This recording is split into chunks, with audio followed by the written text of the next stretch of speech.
Bienvenue dans l'essentiel du dessous des cartes. Aujourd'hui, on commence par aller dans la région de Koursk, en Russie, partiellement occupée depuis août dernier par l'armée ukrainienne, qui y serait ces derniers jours en grande difficulté avec cette visite, il y a une semaine, de Vladimir Poutine en treillis militaire. La tenue est inhabituelle, de même que les visites du dirigeant russe sur le front, au moment où l'attention médiatique est portée sur Donald Trump et sur ses tractations avec Moscou et Kiev pour obtenir un cessez-le-feu. Poutine envoie par cette image et cette tenue vestimentaire un message clair. Il est un chef de guerre, d'abord et avant tout, qui n'est pas pressé de faire la paix à n'importe quel prix. L'occasion pour nous de mesurer à quel point c'est toute l'économie russe qui est tournée à plein régime vers cet effort de guerre, même si cela a un prix, vous allez voir, sortons nos cartes. 2025, la Russie bat ses propres records de dépenses militaires.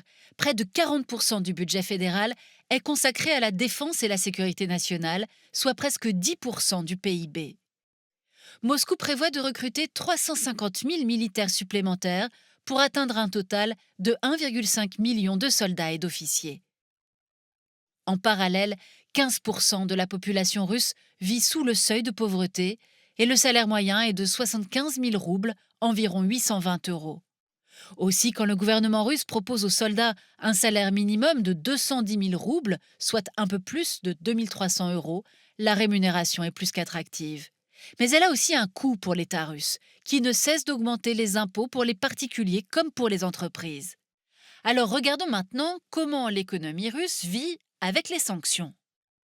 Les Européens ont arrêté d'acheter du charbon russe et ils ont drastiquement réduit leurs importations de pétrole russe. Si en août 2021, l'UE achetait 14,9 millions de tonnes de pétrole à la Russie, ce chiffre est tombé à 1,7 million 2 ans plus tard, en août 2023. Mais la Russie a réussi à trouver de nouveaux débouchés énergétiques.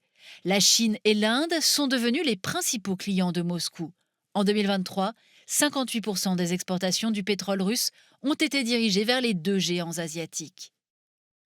Pour continuer à exporter librement son pétrole, la Russie achète de vieux tankers et les fait naviguer sous un pavillon de complaisance afin de pouvoir contourner les sanctions. Pas moins de 70% du pétrole russe exporté par voie maritime serait acheminé par ces embarcations clandestines. En parallèle, la Russie est confrontée à une spirale inflationniste. En 2024, la hausse des prix était officiellement de 10%.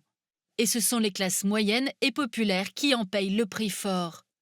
Ainsi, le prix du beurre a augmenté de 36%, celui des pommes de terre de 92%.